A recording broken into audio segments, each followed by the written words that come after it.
Hello, everyone. Thank you for joining Dharma Podcast and all the support we've been receiving so far.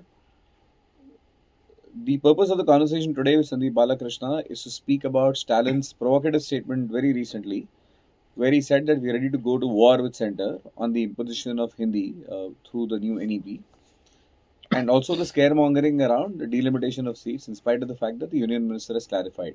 So let's bring in Sandeep Balakrishna for some historical context to this old issue and also then get into the political ramifications of this. Thank you. Hello, Sandeep. Hi, Parag.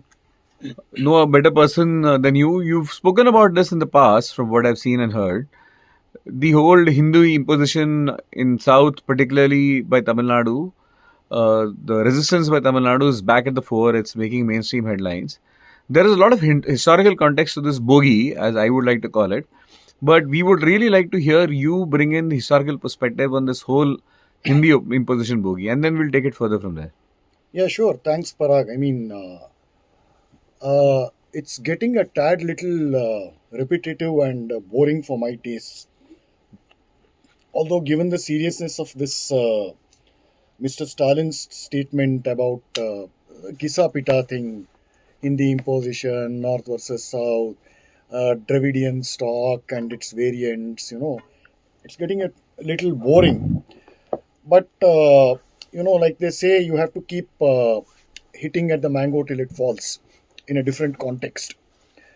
So, from that perspective at least, this is the DMK, the Dravida Munnetra Kalagam's last stab at somehow remaining relevant, but more importantly, at somehow retaining power.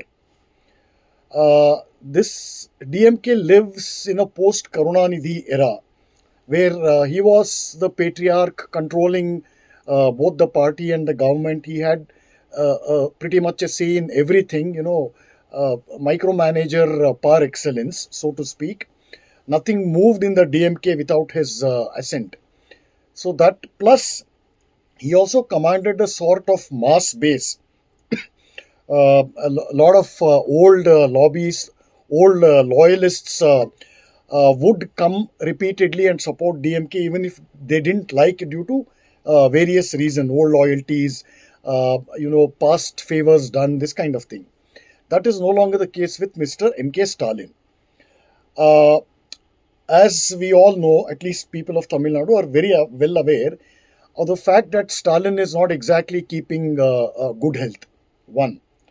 Two, he is also perpetuating this Vanshvad, dynastic politics by, about a couple of weeks back, I'd been to a tour in Tamil Nadu. You could see all the massive sized hoardings where Stalin is giving garlanding Udayinidhi with on some occasion. He's planting a kiss on his cheek. He's planting a kiss on his forehead. This kind of succession planning is going on. But that doesn't matter because remember that the DMK could not return to power or it could not come to power had Jayalalitha still been alive. Okay, this is also an important context. One. Two, the sort of opposition, ideological opposition that is being mounted. Mr. Annamalai is the face of that opposition, as all of us know. Over the last 6 or 7 years, that has made a big breach in the DMK's fortress. It might take a long time for the BJP to, even attempt at a stab at power. But nevertheless, they have managed to make a good inroads, and they have managed to create a huge reawakening or an awakening as to what the Tamil Hindu society has lost and what it will continue to lose if these so-called Dravidianists continue to remain in power. So this is also giving sleepless nights to Mr. Stalin, and it also doesn't help him the fact that Mr. Modi's comeback returned as a PM for the third time. Plus, let's also not forget the extraordinary cultural reawakening in the form of the Mahakumbh Mela. A lot of, lakhs, if not, lakhs of people from Tamil Nadu went there. So these things are at the background when Stalin makes such statements. And like I said, it is a old and a broken record that he keeps playing. What is that? Some of the highlights: Hindi imposition, Arya versus Dravida, North Indians are oppressing South Indians. They are taking away their jobs in our city. Wahi na? Wahi. Same thing. Plus, what is that other thing? Yeah, Delhi is doing injustice to Tamil Nadu. 5 or 6 points. All these, because you asked my historical perspective, they are following the template that was set about 100 years back by Justice Party, Periyar and Annadurai and the rest of the gang, Okay. The original Dravidianists. So in those days, in the nascent days of this so-called Dravidian movement, let's not forget that it initially began as an agitation against Brahmins by the entire non-Brahmin versus Brahmin, meaning all those alleged so-called castes that were not Brahmins. So they all ganged up and ensured that the Brahmins were driven out from essentially government jobs or public service. Okay? A big chunk of this gang, this Justice Party gang, this Dravidian gang, they did not participate in the Indian freedom struggle. Rest in Tamil Nadu did. All right. So back then, one of the slogans that was raised by this Dravidian nonsense lobby, one of the slogans was that the Delhi government is oppressing Tamil Nadu. Oh, so it goes way back then. Yes, sir. Same template like Yes, you said. sir. People should read. That's what I'm saying. So, wo sara template hai. They have the user manuals. Okay. So, if the weather is cloudy, okay, page number 34 of Periyar Purana. What does it say? Okay. If it rains, if there is unseasonal rain, page number 36, Periyar Purana. Okay. If Indira Gandhi is assassinated, find some reason, page number 154, Periyar Purana. So it's all there, black and white. So they don't have to reinvent, except the fact that those guys were the real deal. They did the whole damage from the scratch, from the grassroots level. These people are third and fourth generation. Skim the benefits. Yeah. Fourth generation beneficiaries of that political empire, ideological empire. तो उसमें कोई originality कुछ भी नहीं है. Yeah, you had a question. Yeah, while that is not the primary purpose of the conversation, you mentioned they ganged up and, to let the Brahmins out. Yeah. From government jobs. And I believe, my understanding is they never had any land holdings also. So it was created as a punching bag, like Jews were. Who? Brahmins? Okay. They had no land holdings also. The purpose of targeting them was... Well, it is a little more complex than that. Fine. So when you say land holding, Brahmins did have what is known as land holding, not in the strict sense. They had something called Devamanya or Manya Bhumi, which means lands which are attached to a temple. In that context only. Agraharam. Lands which are attached to Agraharams. And these grants, these land grants were given on a specific condition that they do not stray away from their kulvritti, which is Adhyayana and Adhyapana and Archaka vritti. Meaning, so as noble as that. Learning, education, teaching and doing puja, conducting festivals, rituals, etc. So this was a condition. So the day, and you have to, that's why I've written stories from inscriptions. You get a first-hand eyewitness glimpse of how the society was structured, how it actually functioned, how real people talked, lived, ate, interacted with each other. Okay, the moment the Devamanya, that charitable land given to Brahmins, the moment that Brahmin strayed from his profession, he took up what is called Laukika job. It could be a clerk, it could be, being an accountant under some merchant, something. The moment he took what is known as a worldly job, which paid him salary, that land grant would be null and void from that moment. Okay, these clauses were there. Okay. So when you say land owning, it is in this sense. It was tied to a spiritual goal. It is in this sense. Achha. But while the land grant was in their name, in majority of cases, they did not go out there and till the land. It was rented out, it was leased out to various farmers who would keep certain share of it and give a certain share, that's their labor and payment together, and give a certain share to the Brahmin. So this was a system. Okay. Unlike, say, what is known as the landed caste, for instance, Gaundas, or even in many cases, Madaliyars. So landed caste who in the former eras would have been engaged in the profession of, say, a Kotwal, head of the village police, or maybe a general, or some kind of a ranking military person, or a businessman. Okay? So these were known as landed castes whose only job was agriculture and nothing else, plus some amount of trading and what is known as dalal in the good sense. So this was commercial in the interest, goods. whereas Commercial the interest. Brahmins were all tied to a spiritual goal. Yeah, attached to it. yeah. Largely speaking, that was the case.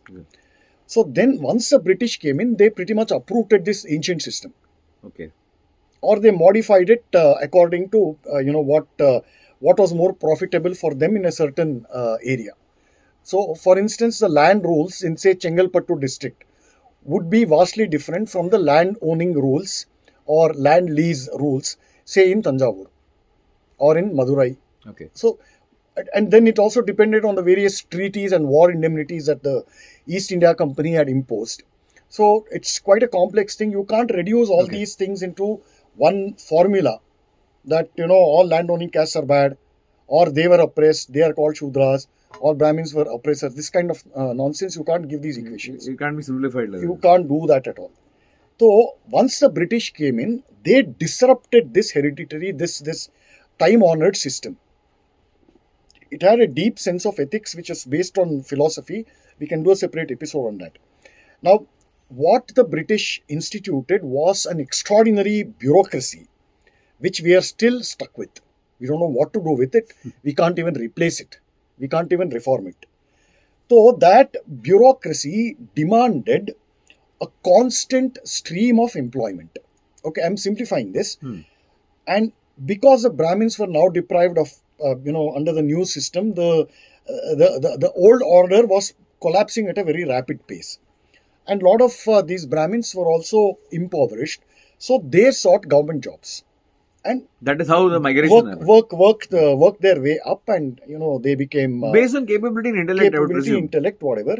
So this was, and around the same time, the poisonous discourse of Aryan invasion theory, the legacy of Robert Caldwell, all these things came together, and they formed the raw material for this so-called anti-Brahmin movement. Okay. Thanks. And this Justice Party movement. That is the seed. This kind of, poison was first seeded by the church. The Dravidian project, I keep saying, it is a project of the Christian church. It has no root, no native roots. As simple as that. Yeah, how one needs to understand this, really. Important insight. As simple as that. So then, which is the reason the so-called Periyarists, the so-called Justice Party champions, this is the reason they stayed out of the Indian freedom struggle. Okay. Because it was... Madras was a presidency. Presidency means that it was directly under the British government. Regime. It was directly reporting to the Viceroy of India. Okay. So, Madras Presidency, Bombay Presidency, Bengal Presidency. Yeah. Okay. 3 major large presidencies. From which presidency do you see the maximum number of freedom fighters? Bengal Presidency, Bombay. So, Bengal, Maharashtra, Punjab. The cream, both in terms of quality and quantity, sheer numbers came from these places because they were the most directly affected by British colonial exploitation. Followed by Madras, of course, but not to that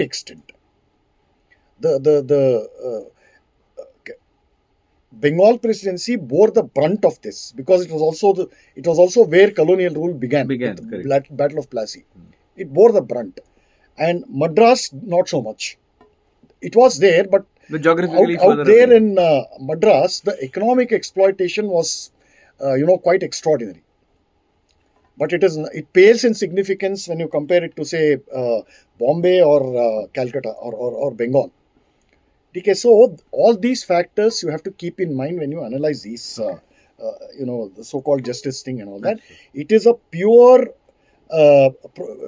Christian project plus pure British colonial project also. Christian project aided and abetted by British political power. Okay, understood. Elphinstone, for example, under him, his most talented Indian bureaucrats, majority were Brahmins. Okay. He goes to Presidency College in Madras and gives a speech out there, specifically, explicitly addressing the non-Brahmin population out there, Tamil population out there, and says that, look at these fellows, the authors of Ramayana, you say that it is a sacred work. They have compared you, the pure Dravidas, to monkeys. Oh, he said that? He said that.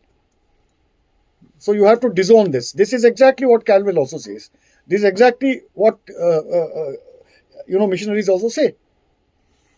So that's how the provocation. That's how this whole thing began, and they brought in a legislation sometime in the 1920s, 22, 23, around that time, which stopped employment for Tamil Brahmins in government services. They were barred. So the goal was met in a sense. At that time, one far-sighted intellectual in Tamil Nadu, he was a Brahmin, he said, look, this is only the first step. Okay, I'm going to predict what is going to happen to Brahmins in Tamil Nadu after this. This is a first step, excluding Brahmins from government service. Over the time, so now we will have no option except to work in the private sector, say insurance, banking, postal services, railways, this kind of thing. Or you start your own business, that's all. But he said, there will come a time when even those places will be close to us. Fast forward to 2021 or 2020. A guy called R. Rajiv Gandhi. He's a DMK spokesperson. This is what he said in a public speech, and I'm paraphrasing him. We regret the fact that we proud Dravidas did not follow the clarion call given by Periyar in 1973. What was the clarion call given by Periyar in 1973? He said that Brahmins are only 3% in Tamil Nadu. Rest of us Dravidas are 90%. Even if it means, so it is 97 against 3. Even if it means that we will go to jail, let us exterminate this 3%. Exterminate. So that there is no trace of them. So this R. Rajiv Gandhi invokes the same speech and says, how dare these people still exist? They are 1% in Tamil Nadu. How dare they still exist? I get angry. I get furious when I see them thriving in all economic and professional fields. I regret the fact that we didn't follow Periyar's orders. Wasn't okay? I think we're digressing. Sorry, I brought it in. But no, that's okay. It's a conversation. Wasn't Periyar? There is Nehru's. Yeah, I know. Wasn't yeah, I know. So. Isn't there a letter that Nehru wrote describing Periyar as a lunatic? He called him as a lunatic who should be locked up. It's published letter. It's there. It is there. Yeah. And today the Congress is playing third fiddle to them. So this Hindi imposition, going back to that, which is where we started with, so it has become a rallying cause for political posturing, right? I mean, it's not truly. I mean, there is no other issue here. Because TN politicians, as per reports, several of them run CBSE schools where Hindi is taught as we speak. Yeah, a lot of DMK politicians have taken franchisee for Delhi public school. So where Hindi is taught. So this resistance is just a posture, right, for political pandering. Like I said, no, if it rains, page number 642 from Periyar Purana. So these are the empty sloganeering, but this, while it might sound like empty sloganeering to us, people like Stalin, when they give out these slogans, they are playing to a specific constituency. Okay. The message is to that constituency, not to you and me. Okay. And that works for them in terms It of works for them. dividends. It works for them on multiple levels. It gives them dividends in different ways, which we don't know. But in your reading, like you said, there is a certain renaissance that is happening, In maybe Tamil not Nadu, in volume Tamil Nadu, enough, yeah. not in numbers enough, but people are beginning to see an alternate point of view, right? Absolutely. Okay. Let's come to this so-called Hindi imposition.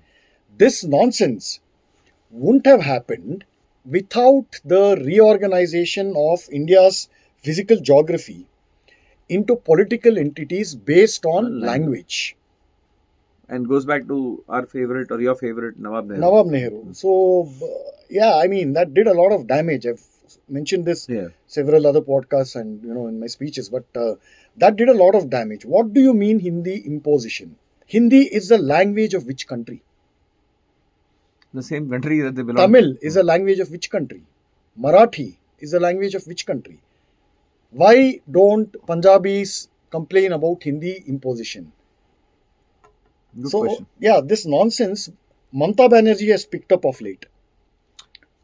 Hindi imposition on Bengali culture, they're spoiling it, this kind of thing. Okay, Karnataka also, this poison has come off late. In the last 15 years at least, it's been escalated because these are divisive people, Parag. So anything and everything that unites Indians will destroy their politics. Exactly. So any weapon... All our kings, Krishna Devaraya patronized poets and writers from speaking 8 different languages. Bengali, Odia, Kannada, Tamil, Telugu, of course, Malayalam. In a recent context, people who have returned from Kumbh, they've put up photographs of the boards there. Yeah. 22 languages have been used for all tourists to be guided there, including Tamil. That too in UP, where this Hindi hatred is targeted at that state primarily for Tamil Nadu. Correct. And look at the other way around. The state does not have any scope for any other language to be written. Absolutely not. Since he's talking about so much about Hindi imposition, okay. The Tamil film industry, most of the producers, how they raise money there for making a movie? They take personal loans from guess whom? North Indians. Okay. Marwadis, Sindhis, Gujus. To finance their films. Okay. And what kind of scenes do they show in the same films that they have made using money given by these fellows? It's to run down Lampoon. Lampoon Marwadis. Caricature Gujaratis. That's really good insight. So, ये होता है. Why? This is bankruptcy. But it makes, money for them because there is a constituency which, like I said, there is a lobby which feels thrilled to listen to this kind of abuse of fellow Indians who speak a different language. This language was the last thing that separated the Hindu society from time immemorial. Otherwise, it would never have been. As simple as that, sir. Correct. Kolar is at the cusp of 3 states. Tamil Nadu, Andhra, Karnataka, Andhra. People there speak all 3 languages. And live comfortably. They live comfortably. This is the same case everywhere. True. Unless and until these regional, separatists, I call them political separatists. Simple. There's no other way to put it. So they come and they pollute the whole atmosphere. All these things are tied. So as talking about tied, as a corollary to the fact that TN politicians run CBSE schools, DPS like you mentioned, where Hindi is taught freely, but they're same ones politically doing a different posture. I believe that, the only state which has resisted NEET also is Tamil Nadu. Yeah. Because same ministers or same leaders run medical colleges and they lose capitation fees if the admissions happen through NEET. Correct? True. So it is commercial plus parochial interests that drive this. There is no noble agenda at all. Sir, don't use big words like noble and all that. Sorry. So it is crass political survival and sloganeering for that purpose. It is the politics of separatism that has a history with, of about a century, like I said. And 3, it is money. Money, and more money. Here is the thing. Because they have a derogatory term in Tamil to describe North Indians. It's called Vadakkans. Vada means north. Okay. So people from north are known as Vadakkan. It's a derogatory term. Just like Parpanar is a derogatory word for Brahmins. It's an extremely abusive term. If they don't like North Indians, if they don't like North India, if they don't like Hindi so much, why do they have a Tamil Nadu Bhavan in Delhi? In Delhi. Yes. Why do they take grants from the budget every year? And then they say, first they take the grant and then they say we have not gotten enough grant. So Delhi is oppressing us. And in the same tongue, they also talk about Tamil pride and Tamil independence. And this whole Delhi is almost like the Mughal Sultanate continues to exist. Precisely. It is an elected government. Precisely. Where several from Tamil Nadu have voted handsomely for the Lok Sabha victory. Absolutely. So you don't need to take this kind of sloganeering seriously, but you also need to take them seriously, because this kind of sloganeering accompanied by ground action is what put the DMK to power. Thankfully, that atmosphere no longer exists, and that kind of leaders are no longer alive. And I don't think there is space for such kind of identity politics anymore. But it has been orchestrated. It still has some amount of political capital, A, because of its legacy, and B, because of the different breaking India forces that have a vested interest in keeping this alive. Yeah. So can I get your thoughts on the other? How should I put it? They found some additional fuel to the fire, which is this whole concept of delimitation, which is underway, and that delimitation is being done purely to downsize the share of South Indian states, in spite of the Union Home Minister clarifying otherwise. So how do you see this development? Both Hindi and these seem to be happening together. So they seem to have found some fodder now, additional fodder. Each time a delimitation exercise takes place from central government, some or the other state will have a problem. But like you said, this delimitation and this thing coincided. So Stalin clubbed both the issues as if they were separate issues. They were somehow linked, and he's making noise. Utna hi hai. He cannot stop delimitation, and delimitation is is a regular exercise that has to happen. If our democracy has to keep pace with changing times and circumstances. So this is essentially fodder for scaremongering to keep the captive vote bank aligned to them. That's all. Okay. See, Tamil Nadu goes to elections next year. And the kind of suppressed anger against the DMK in Tamil Nadu, you can feel it. You can almost feel it everywhere.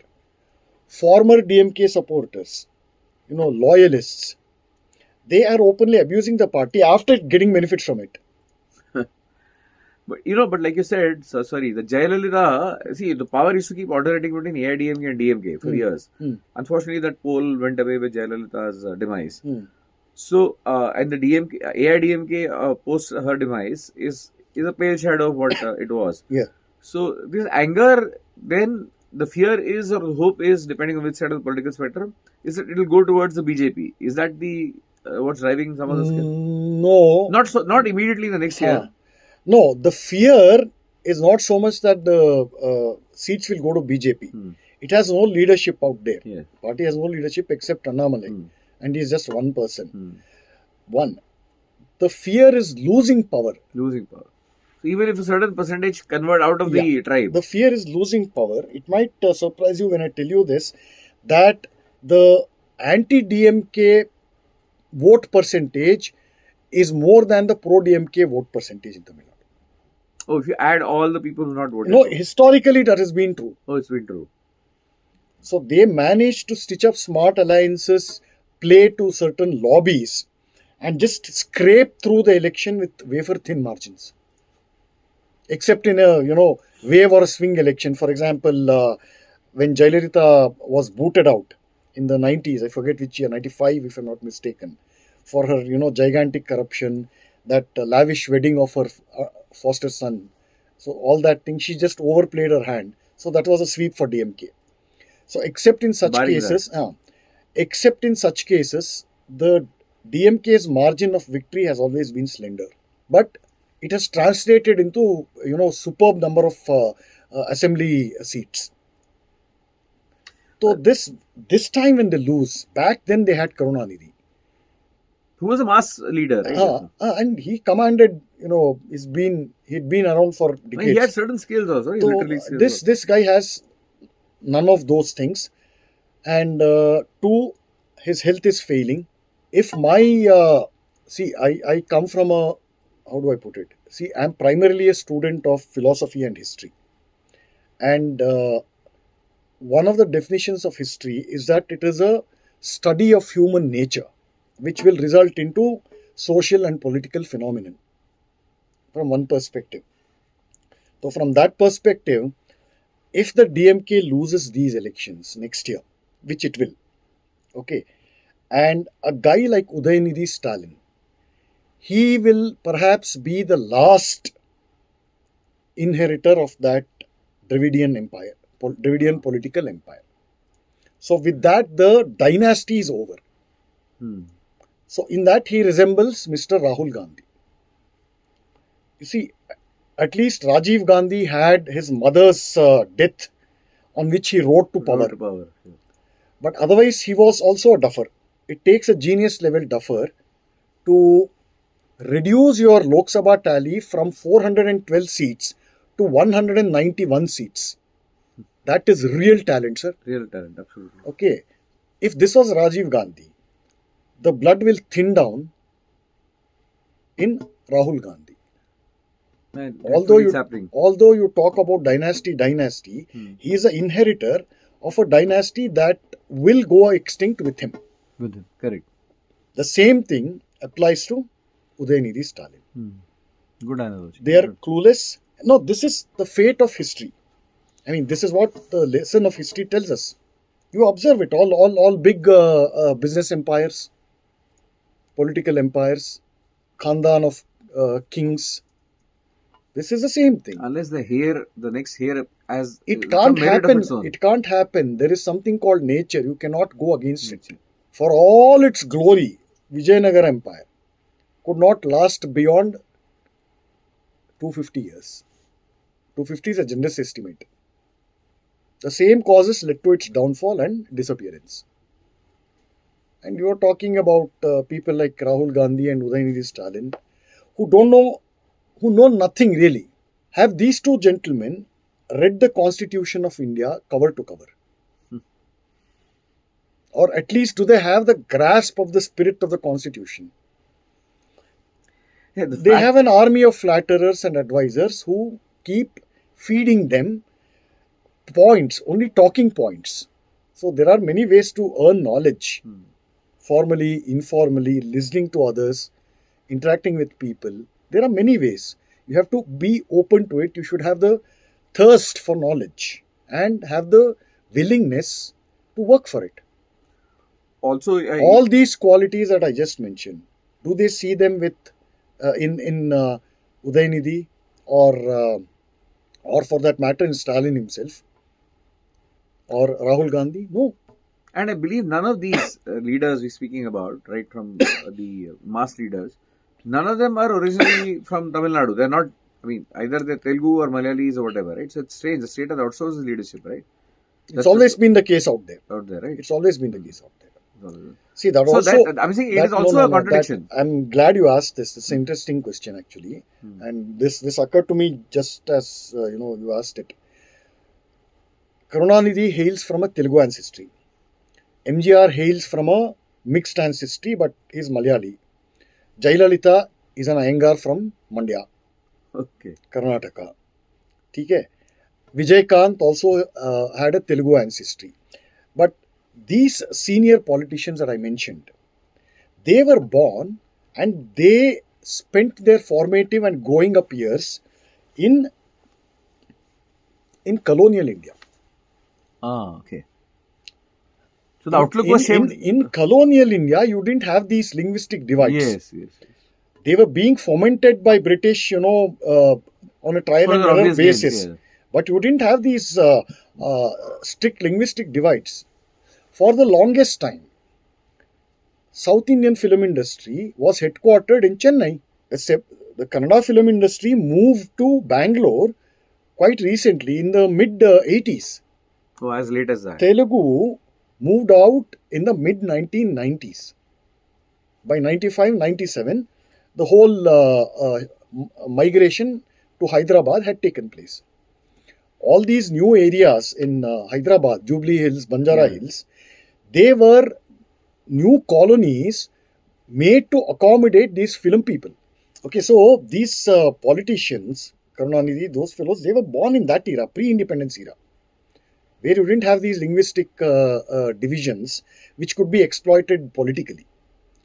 That is the thing that they did after independence, sir.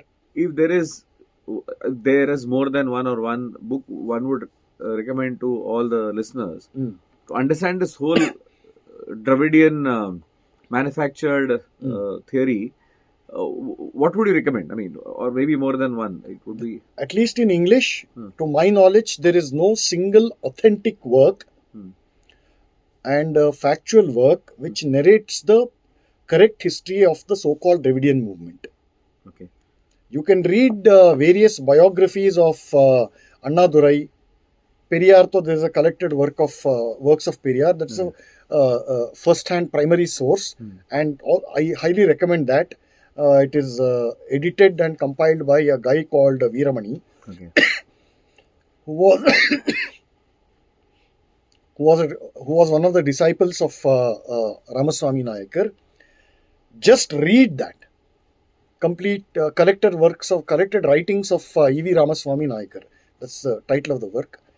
Just read that, and you will be surprised that Nehru actually understated Periyar, under-described him when Nehru called him a lunatic.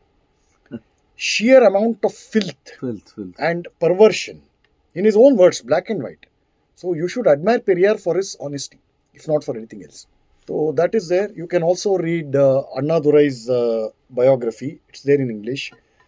I think there is one recent book, biography on Karunanidhi in English, if I'm not mistaken.